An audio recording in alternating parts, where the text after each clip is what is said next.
Chairman হিসেবে 5 বছর দায়িত্ব পালন করেছি।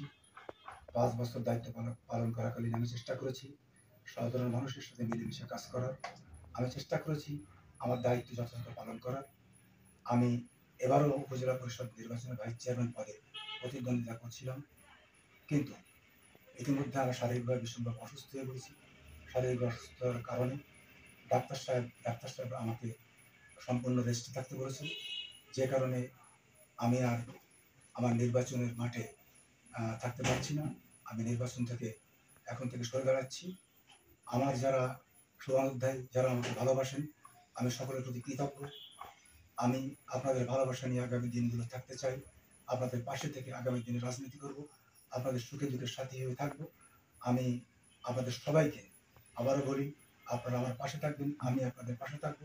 জীবনে ভুল ত্রুটি যা হয়েছে সব কিছু ক্ষমা করে নিয়ে আসুন, আমরা মিলেমিশে একসাথে থেকে আগামী দিনগুলো পার করি। এবং আমি কথা দিচ্ছি, আমি আমার আজীবন সাধারণ মানুষের সাথে থেকে, আপনারা যারা ভালোবাসেন সবার সাথে থেকে আমি আমার জীবন অতিবাহিত। ভালো থাকবেন, সুস্থ থাকবেন।